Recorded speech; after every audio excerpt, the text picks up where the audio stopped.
Chicos, bonito día. Vamos a comenzar con nuestro primer tema de química, en el bloque uno, la química como una herramienta de vida. Y comenzamos con lo que es la historia de la química. Este tema vamos a hablar sobre la historia de la química a través de la evolución de la humanidad. La química ha evolucionado junto con la historia de la humanidad.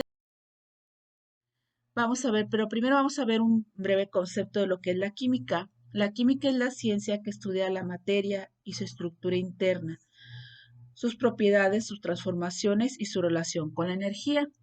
Eh, la química también pues trata de la naturaleza y de la composición de la materia, de los cambios que ésta experimenta. Está presente en nuestra vida cotidiana. Es el estudio muy importante para el ser humano ya que aplica a todo lo que nos rodea. El hombre se beneficia de las aplicaciones prácticas de la química, ya que en la vida moderna no sería tan cómoda si no tuviéramos la tecnología que proporciona esta ciencia.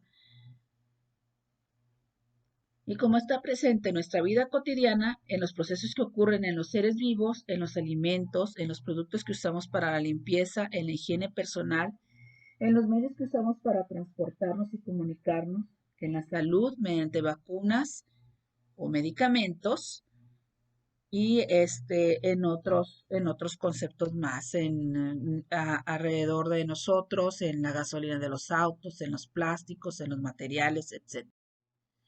Bueno, ahora vamos a entrar al tema de lo que es la historia de la química.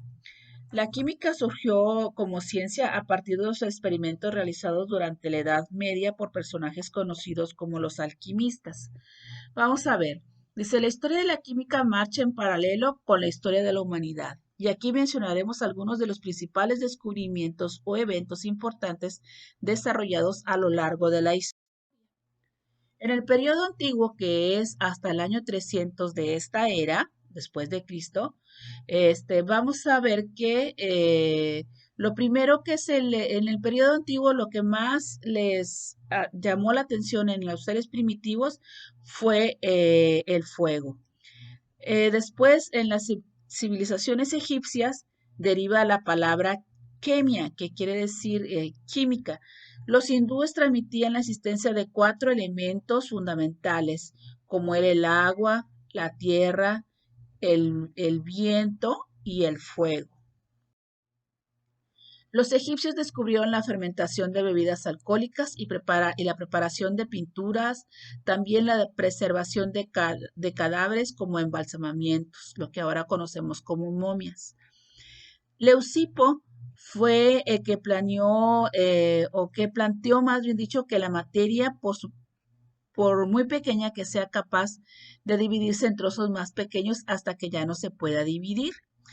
Él pensó que si podíamos dividir un pedacito de madera, lo podríamos dividir hasta un punto en que ya no se pudiera dividir más. Demócrito llamó átomos, quiere decir sin división, a las partículas de menor tamaño posible. Entonces, entre Leucipo y Demócrito le dieron el concepto de átomo a las partículas de menor tamaño posible, o sea que ya hasta donde llegaba la división más pequeña. Y también Demócrito dijo que los átomos de cada elemento eran de diferente tamaño. ¿Sí? Él pensó que los átomos tenían diferentes tamaños. En el periodo de la alquimia, que fue del año 300 al 1500, aquellos que se dedicaron a las investigaciones tratando de convertir las bases en metales que sufrían alteraciones por fuego en oro y plata. Ellos querían convertir algunos metales en oro y en plata, y por eso se les llamaron alquimistas.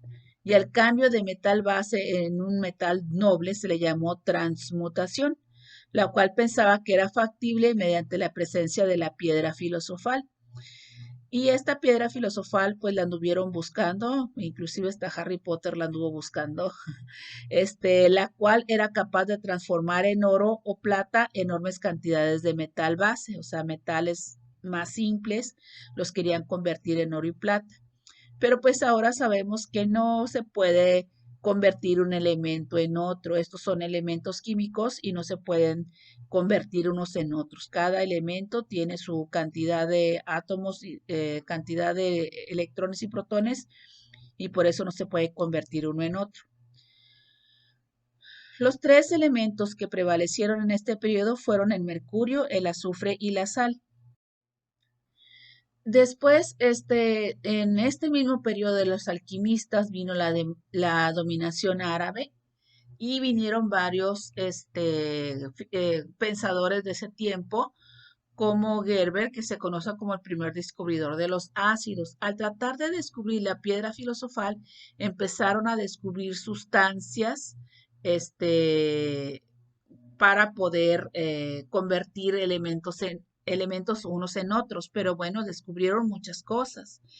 Por ejemplo, Al-Razi inventó los emplastes para sellar huesos, o Alberto Magno fue el primer alquimista europeo que descubrió el arsénico. Entonces, en esta época se descubrieron muchos compuestos químicos y algunos elementos también. Después viene el periodo de la iatroquimia, un poco más adelante, en los años 1550 a 1650. En este periodo se creía la posibilidad de preparar una medicina maravillosa llamada el elixir de la larga vida, el cual, según ellos, podría curar todas las enfermedades y prolongar la vida. Creo que lo buscó en los Piratas del Caribe, ¿no? Jack Sparrow. En el siglo XVI, la alquimia desaparece para convertirse en una ciencia nueva que se llama iatroquimia, ¿verdad? Esta es la nueva ciencia, que caracterizaba por el desarrollo de la química médica. Es decir, al momento de querer encontrar el elixir de la larga vida, empezaron a encontrar sustancias que ayudaban a sanar a las personas y así empezó los inicios de la química médica, o sea, la medicina. En esta época aparecieron personajes como Roger Bacon, que fue el primer que inventó por primera vez la pólvora negra, el pseudo Gerber, que segundo Gerber descubrió el ácido sulfúrico y el ácido nítrico, Andrés Libavius, que fue el que publicó el primer texto de química, que descubrió el ácido clorhídrico, el tetracloruro de estaño y otros gases, Torricelli también estudió los gases. Roberto Boiler fue llamado el padre de la química. Roberto Boiler fue un inglés del siglo XVII de la iatroquimia y dejó de ser tal para transformarse en una verdadera ciencia, la química, la cual causó por el campo científico, tal razón Boiler fue llamado el padre de la química. Introdujo también un método experimental, por eso es que es muy importante Boyle en la historia de la química, ya que él introdujo los pasos para verificar los hechos a través de un método y se llamó método experimental. También se le debe el concepto de elemento químico, lógicamente. El flogisto. El periodo de Flogisto fue un poquito después. En este periodo se explica que lo que realmente pasaba cuando una sustancia se quemaba. Llegó a ser el problema serio para los químicos y de ahí nació la opinión de que Flogisto emitía por Joaquín Becker, la cual decía que cuando una sustancia se calentaba hasta arder, desaparecía la materia del fuego, o sea, algo inflamable, propiedad llamado flogisto. Los flogistas decían que cada material tenía un flogisto determinado que lo hacía arder, o si carecía de flogisto, pues no ardía. Salaberry construyó la primera máquina de vapor, Lavoisier descubrió el oxígeno y estableció la ley de la conservación de la materia, y el derrocamiento definitivo de esa teoría del flogisto se debe a Lavoisier y ya da inicio a la química moderna. Lavoisier fue el descubridor, por así decirlo, o de la química moderna, ¿sí? Y estableció la primera ley de la conservación de la materia.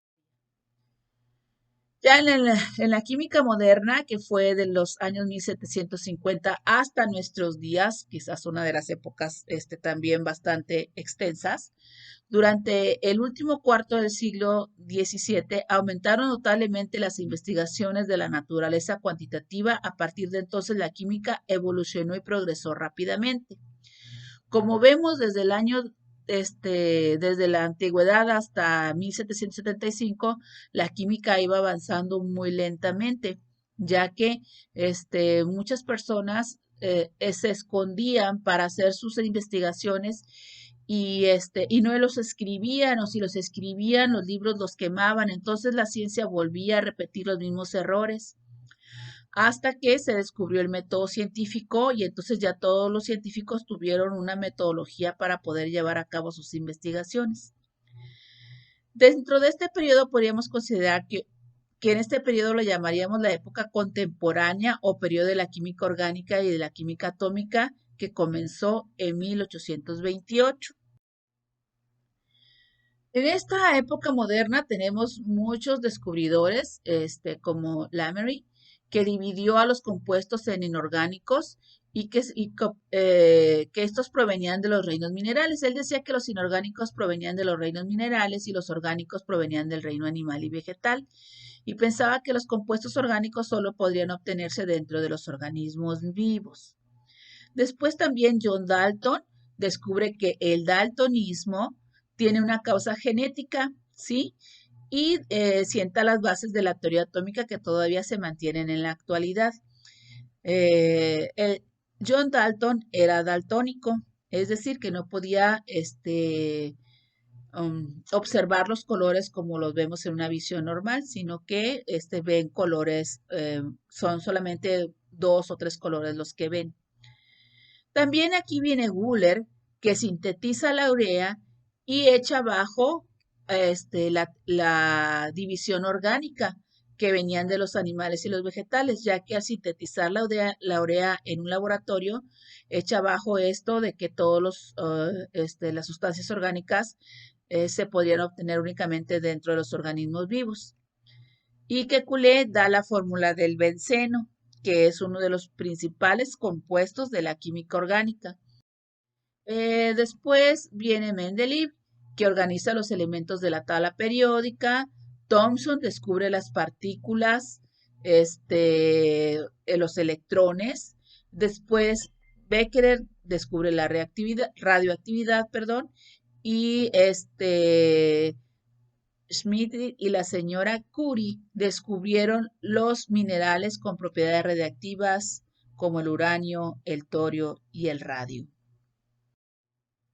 En la época actual de la química, pues están otros grandes científicos como Rutherford, que descubre el protón, Bohr, que descubre los niveles energéticos, Broglie y Schrödinger, Heisenberg proponen modelos cuánticos del átomo, Curie-Juliot, este es el hijo de los Curie, la reactividad artificial, y Pauling descubre los enlaces químicos.